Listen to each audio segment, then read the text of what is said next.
monsters, my name is Erin and I'll be your host for these little snack bite-sized podcasts on folklore and mythical monsters from around the world. These podcasts focus on the actual cryptids, folklore and mythic monsters from global mythology, rather than focusing on the full stories of heroes and their big adventures. I'll also be dropping in some references that they have to recent culture and where you can see these represented in modern day content so that you can learn more and get as obsessed as I am about these absolute legends of the mythological world. We're doing something a little different today and heading over to the east to talk about Nyan, the mythical beast behind New Year in Chinese culture. He's kind of our first named monster too, actually, so the format for this episode might be a little bit weird in comparison to normal, but it's an absolutely great story. Before we start, I would love to give a big shout out to my cousin Charlie and his lovely wife Echo, who is Chinese herself, for helping me with this episode. From pronunciations to suggestions of modern adaptations, they've massively helped, and they also put forward this monster originally, so thank you so much for your support from the beginning, and I love you both very much. Now let's get on to it. Nian is described as a beast that lives under the sea or in the mountains in China. He's a massive monster who has a jaw big enough to devour many people in a single mouthful, and had horns, an enormous tail, and a combination of the body of a bull with the head of a lion. Some versions of the myth describe it as having a lion's face, a dog's body, and a very prominent set of front teeth, whilst others are that it's bigger than an elephant with two long horns and razor-sharp teeth. Just a note on the lunar years, this is when the Chinese people celebrate their new year and have these amazing parades and everything, so the lunar year works with the new year, which is where we're going to get to a bit later in the podcast. He's also sometimes described as a demon, but I think it's more of a turn of phrase, to be honest. I would kind of consider him more of a beast or a monster, although it does seem that he might be immortal based on some of the stories. Nyan would live on his own until the end of the lunar year, then he would run down to nearby villages and hunt people and livestock to eat. He would eat all of the food, livestock and grain, and apparently his favourite snack was children, so could kind of be used as a boogeyman / warning kind of story too. It was considered deadly and was massively feared around the time this myth was going on. Its only weaknesses were loud noises, fire, fireworks, and the colour red. This is important to note for later, but just as a note too, Nian was considered a singular monster. There weren't multiples of him, he was just the one dude. Although in some modern adaptations it's implied that there are multiple, the mythology has only ever said that there was one and only one Nyan. Also, just as context, if you didn't know very much about Chinese New Year, it's celebrated every year between January 21st and February 20th, whenever the newest moon appears, celebrating the end of winter and the beginning of spring. It's considered one of the most important holidays in China and the surrounding countries too, like Tibet, Korea, Vietnam, Taiwan, Singapore, Thailand, the Philippines, Indonesia and Cambodia, just to name a few. This celebration goes on for 15 days until the 15th day of the new year, which is when the Lantern Festival wraps up the holiday. Okay, so time for the origin story. Back in ancient times, the race of man was still a bit weak and were realistically just prey for the animals in the mountains. One of these was Nian.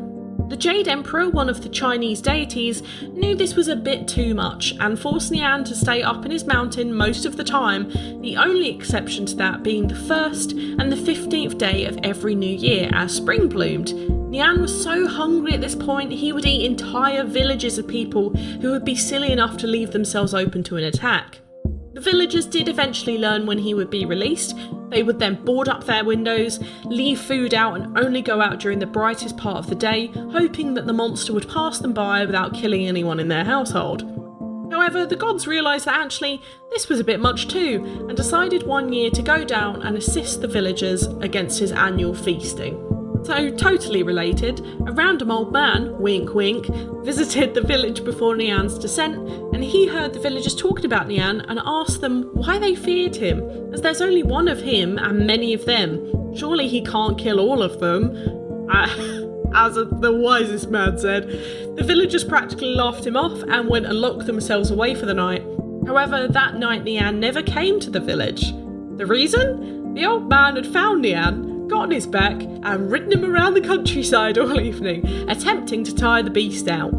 Nian went back to his cave in the morning, starving hungry but completely exhausted. The old man did this for the next few nights, and word spread around the village that he was the one delaying the inevitable. However, he said he couldn't actually protect them like this forever, and explained that actually he was a god and had other things to do, like gods do, you know. We assume this is the Jade Emperor based on the kind of origins of this story, but it's never actually confirmed. Anyway, the villagers were scared that Nian would come back, and they begged him to help them kill the monster. The old man replied that Nian cannot be killed, but you can make him stop attacking your village, as he's easily spooked. He doesn't like the colour red and is scared of loud noises and strange creatures. They came up with a plan to hang red signs on their doors, make loud noises with drums, music, and to set off fireworks. Most importantly though, to give the children face masks and lanterns to protect them from his gnashers. Very literally paint the town red. Nian came that night and was petrified of the noise and the red everywhere and fled back to his cave. During the same month every year the villagers did the same thing, and Nian eventually never came back.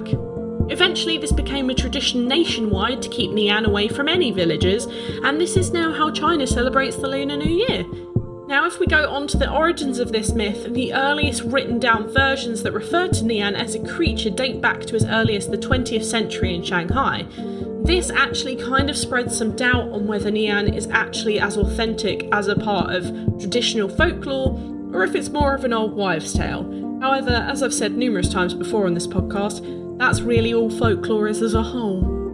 Apparently the use of the fear of noise and fire correlates with ancient legends of the Chinese people having to use firecrackers to drive off some monkey-like predators called the Shanzhao. These were myth monsters, but they are very, very vaguely written about, so we probably won't cover them. This info was written down in a book called the Shanghai Jing, which in English means classic of mountains and seas. It was a Chinese bestiary basically, and a collection of mythical geography and monsters from Chinese folklore. I'd love to get a copy of it. It was written around the 4th century BC, which if you didn't know was a very long time ago. Now on to the etymology. In Chinese, the word for New Year is Jin Nian, which literally means to pass over Nian, or to overcome Nian. So even the name for New Year is kind of linked to the Nian myth, keeping that narrative very much alive, which I think is fab. However, Nian does have a few other meanings in Chinese. There's a book called the Arya, which is the first Chinese dictionary from the 3rd century BC, which records that the word Nian was first used to mean year during the Zhou dynasty, which was between 1000 and 771 BC. Remember, they work backwards. Another Chinese dictionary, the Shouwan Jetsu, from around 100 AD, shows that Nian means ripeness of grains, which apparently was used in talking about a great harvest, which kind of makes sense with Nian's voracious appetite. On to cultural significance now. Firstly, we have to talk about the Chinese New Year festivals. They're absolutely amazing if you've not been to one or seen one on TV or in a movie, but if you can see Nian represented in the lion dance, any lion-based costumes are said to be Nian too, I would highly recommend it.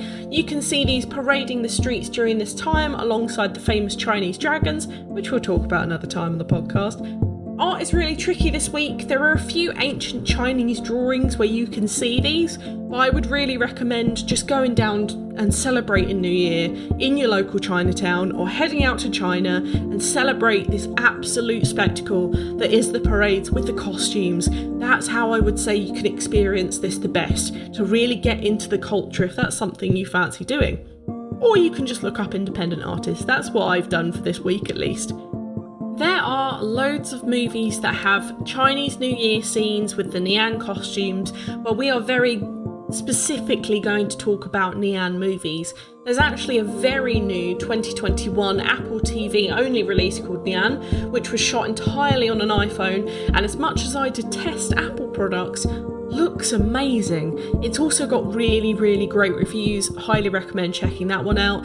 There's another movie called Nian which came out in 2020. It looks a bit ropey, so not entirely sure if that one's worth the watch. For TV, Nian makes an appearance in an episode of Free Delivery, which is a Canadian cartoon inspired by martial art movies. Nian is also in Spirit Warriors, which was a BBC/CBBC show here in the UK and was based around Chinese myths.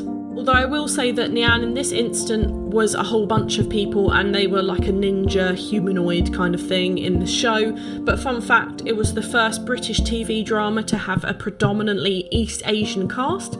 So there's that. But the negative of that is that it didn't happen until 2009. Eek. For games, there's actually quite a few. He features in Guild Wars, World of Warcraft for the Lunar Festival, Dota 2, World of Kung Fu, King of Avalon and Perfect World International. I've got 2 book recommendations this week, one being Chinese Myths and Folktales by Barnes & Noble, and the other being Chinese Fairy Tales and Legends by Frederick H. Martin, which are absolutely chock full of fairy tales and myths from Chinese culture, and are both really good for anyone wanting to learn anything about Nian or any other Chinese folklore. So now it's time for Do I Think He Existed? As much as I love the ongoing tradition and folklore behind this monster, I'm not massively sure that it's something I can entirely get behind existing, unfortunately. Although I'm sure that potentially there may have been rabid dogs or bears that attack villages, not sure that a lion would be pleasable, especially running around eating kids. I'm not entirely sure if the logistics of this existing would work now, due to the apparent massive size and fact that it was only allowed out twice a year to eat.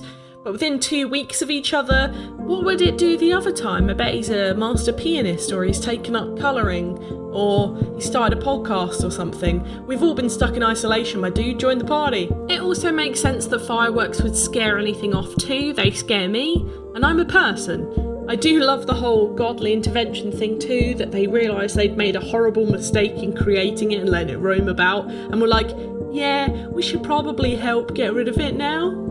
But it's a great story with a fantastic enduring legend based around it that still continues today, and I just love how enriching this story is to cultural events that we know well as the Chinese New Year and the Lantern Festivals.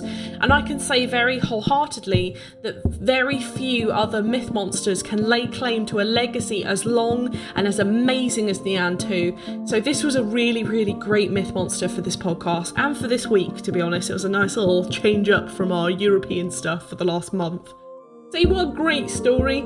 I love learning about this kind of thing, and I really feel like this should definitely be taught in schools, if it wasn't already. I know I didn't learn about it, but we always made a very big deal out of Chinese New Year in my school, so not entirely sure if it's taught now. Next week, we're venturing into Pastors New and heading down to Oceania for the mysterious bunyip from Australian Aboriginal mythology. Come sink into the swamp with me next week to look at this ancient, mysterious creature. For now, thank you so much for listening. It's been an absolute pleasure. If you enjoyed this podcast, please give it a rating on the service you're listening on. I've got the Twitter for any questions or suggestions on what monsters to cover next, and I'd love to hear from you. And based off of this episode, you can see I do actually take suggestions, and sometimes I do them. The social media handles for TikTok and Instagram are Myth Monsters Podcast, and the Twitter is Myth Monsters Pod. But all of our content can now be found at mythmonsters.co.uk, which is our shiny new website. So come join the fun and share this with your pals. They might love me as much as you do. But for now, stay spooky. And I'll see you later, babes.